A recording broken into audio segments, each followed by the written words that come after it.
Très heureux de vous retrouver aujourd'hui pour une nouvelle vidéo consacrée à la série Hawkeye qui est sortie, ou plutôt les 2 premiers épisodes sont sortis hier ou peut-être il y a quelques jours, tout dépend de la diffusion de cette vidéo, mais en tout cas la série est disponible, en tout cas les 2 premiers épisodes sont disponibles et c'est vrai que il y a eu 2 épisodes, donc 2 fois plus d'easter eggs. La vidéo peut être longue ou pas, je vais essayer de faire ça de façon séquencée et rapide pour que ce ne soit pas trop compliqué pour vous. Alors sachez que j'ai vu les 2 épisodes 2 ou 3 fois et je n'ai pas eu la présence d'esprit de me dire ça c'est dans l'épisode 1, ça c'est dans l'épisode 2. Donc tout va être mélangé, je suis vraiment désolé. Déjà, le premier easter egg que j'ai remarqué, il me semble que ça c'est dans l'épisode 1, c'est au moment où justement les bros, donc la mafia en survêt, s'en va déranger un petit peu la vente aux enchères clandestine pour récupérer à la fois le costume de Ronin, mais également l'épée. Et justement, le petit easter egg plutôt sympathique, c'est qu'on a de la lumière un petit peu bleu-verte, mais également une lumière entre guillemets d'alarme qui est totalement rouge. Et pour moi, c'est une référence totale au moment dans Avengers Endgame où justement, au moment où Hawkeye est sous des rochers avec le gant de l'infini face à des Outriders. Pour moi, c'est une petite référence à tout cela, sachant qu'il y a une bombe, sachant qu'il y a le costume, tout fonctionne parfaitement bien. En tout cas, pour moi, c'est une référence directe. Peut-être que je me trompe,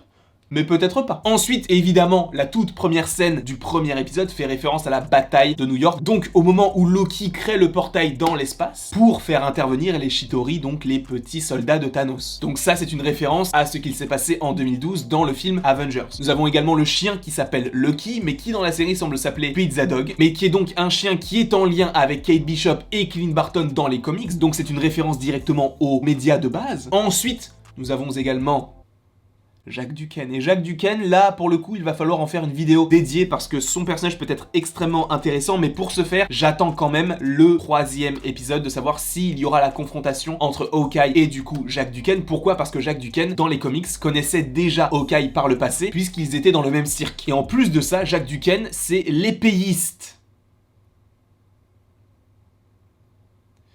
C'est vraiment laid comme nom. C'est plus stylé en anglais. Swordsman. Donc l'homme aux épées. Et de plus, dans le premier épisode, qu'est-ce qu'il fait ? Il récupère donc l'épée de Ronin. Mais ça, on en parlera d'autant plus dans une vidéo dédiée. Sûrement la semaine prochaine après l'épisode 3. Pour avoir encore plus d'éléments pour accorder tout cela à cette vidéo-là. Ensuite, on apprend dans ces 2 premiers épisodes que Clint Barton souffre de problèmes d'audition. Et on pouvait se dire pourquoi ? Parce qu'en fait, dans les comics, il a déjà un problème d'audition, et ce depuis, il me semble, sa naissance. Cependant, dans le MCU, ils ont essayé d'adapter tout ça par rapport à tout ce qu'il a pu vivre, par rapport surtout aux explosions. Et en fait, du coup, ça a dû lui abîmer l'audition, en tout cas d'une oreille, et c'est pourquoi il a des problèmes. C'est une référence directe aux comics, mais que le MCU a su réadapter, sans pour autant se dire, il n'a jamais eu de problème d'audition, sauf maintenant. Là, ils ont su utiliser les événements précédents pour légitimer en fait ce problème d'audition. Ensuite, vous savez, au moment où Kate Bishop et Clint Barton cherchent une sorte d'abri, à un moment donné, elle dit qu'elle cherche une safe place. Ça fait pour moi référence à ce que dit Hawkeye dans Avengers l'ère d'Ultron à Tony Stark, quand Tony Stark lui demande où est-ce qu'ils vont, et il lui dit dans un endroit sûr. Donc safe place, c'est un endroit sûr. Petite référence aussi, j'ai trouvé ça plutôt sympathique. Et justement, quand il trouve cet abri, il y a plein de noms. Alors, je n'ai pas regardé tous les noms, mais je sais que Hoover, par exemple, c'est un personnage qui existe déjà dans les comics et qui, il me semble, fait partie du FBI et s'appelle précisément John Edgar. Mais ce n'est pas juste une référence donc au Marvel, puisque la personne a réellement existé. Ensuite, il me semble, dans le 2e épisode, tu as Hawkeye qui essaie de récupérer le costume de Ronin qu'a un personnage qui s'appelle Grills. Et Grills, on en parlera un petit peu plus tard. Mais justement, il va donc dans une sorte de parc, on peut supposer que c'est Central Park, là où il y a donc une sorte de représentation, c'est même pas une représentation, en fait, c'est tout simplement un jeu de rôle. Et donc un jeu de rôle où les personnages sont habillés comme à l'époque médiévale, et pour moi, ça fait tout simplement référence, possiblement, à Robin des Bois. Parce que Robin des Bois, ça se passe également dans les temps anciens, donc dans les temps médiévaux. Et justement, tu as ce personnage-là qui est muni donc d'un arc, même si bon, pour le coup, il est muni d'une épée, et il est là pour voler. Et donc, pour moi, c'est une référence claire à Robin des Bois, sachant que, Robin des Bois, il est quand même un petit peu lié à l'histoire de Hawkeye. Ensuite, une autre petite référence, alors ça, je ne l'avais pas du tout, je l'ai trouvé,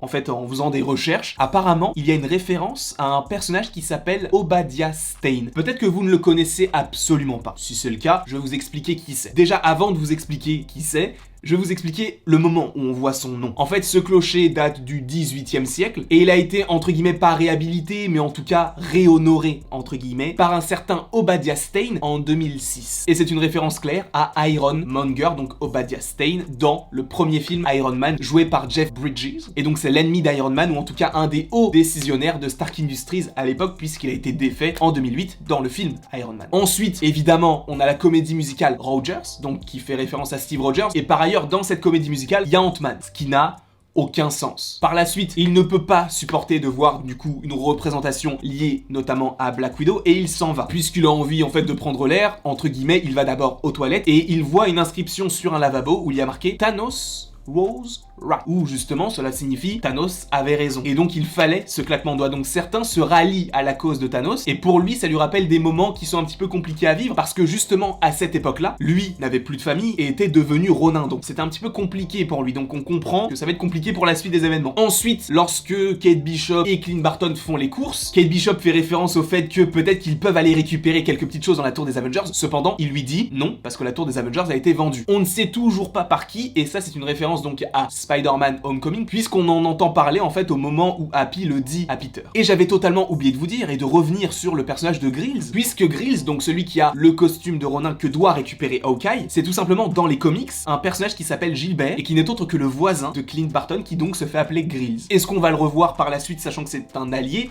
C'est pas impossible, mais je ne vois pas quel intérêt il aurait. À voir. Il y a également, quand ils sont à New York, une petite référence à un Disney Store qui est juste immense, donc hâte d'aller à New York pour y aller. Uniquement pour ça. Et par la suite, ça on m'a dit que c'était une sorte d'extrait qui était sorti avant la série, mais il y a une référence à Katniss Everdeen. En fait, Katniss, c'est tout simplement le personnage joué par Jennifer Lawrence dans le film Hunger Games. Et avant d'être un film, c'est évidemment un livre, ou en tout cas une série de livres. Donc ça fait référence à ce personnage-là qui sait parfaitement manier l'arc et les flèches. Il y a supposément d'autres easter eggs qui sont disséminés un petit peu partout, de part et d'autre de cette série, en tout cas de ces deux premiers épisodes. J'aurais pu également te parler d'Echo, puisque pas vraiment un easter egg, puisque ce n'est pas vraiment caché, mais ce personnage-là va être extrêmement important pour la suite, si bien qu'elle aura sa série solo, supposément en 2023. Donc, à mon avis, il y a moyen que cette série-là te donne encore plus d'indices sur ce qu'il va se passer après. En plus, selon donc les photos de tournage et selon des dires donc de personnes qui ont travaillé sur la série se déroulerait en 2024-2025, sachant qu'on est à l'époque de Noël. Ça veut dire que la série se passe après Spider-Man No Way Home. C'est extrêmement étrange selon moi, sachant qu'en plus ça se passe au même endroit, mais après, je trouve ça assez étrange. Mais donc on n'a aucune mention pour l'instant de ce qu'il s'est passé au préalable par rapport à Spider-Man No Way Home, par rapport au fait qu'on sache qui est Spider-Man. Évidemment c'est logique puisqu'ils veulent se consacrer sur Hawkeye et justement une échelle beaucoup plus réduite que un Spider-Man No Way Home, un Doctor Strange 2, etc. Mais c'est vrai que, sachant qu'on a la comédie musicale Rogers, ce sera assez intéressant d'avoir du coup cette statue de la liberté qui détient le bouclier de Captain America, sauf si elle a bien été détruite dans No Way Home. Mais à mon avis, ils ne vont pas forcément le montrer puisque cela pourrait spoiler le film Spider-Man No Way Home. Voilà. Tout ce que j'avais à vous dire. Évidemment, il existe sûrement d'autres easter eggs, mais j'avais surtout envie de me focaliser sur ceux que j'avais trouvés, mais également sur ceux que j'avais trouvés sur internet, qui étaient plutôt stylés, sachant que j'ai pas tout trouvé moi-même, je l'ai précisé. En tout cas, j'espère que cette vidéo vous aura plu, sachant qu'il y en aura une autre après, et qu'il y aura sûrement d'autres choses par la suite, je ne sais pas quoi exactement, mais en tout cas il y a beaucoup de vidéos qui vont arriver ces prochains jours, et j'espère que tout cela vous plaira et vous a plu par rapport à cette vidéo-là. Donc si ça t'a plu, n'hésite pas à l'aimer, à la partager, à la commenter, et surtout à t'abonner, cela me ferait évidemment extrêmement plaisir. Et après toute cette longue vidéo, il ne me reste plus qu'à te dire à la prochaine pour la prochaine.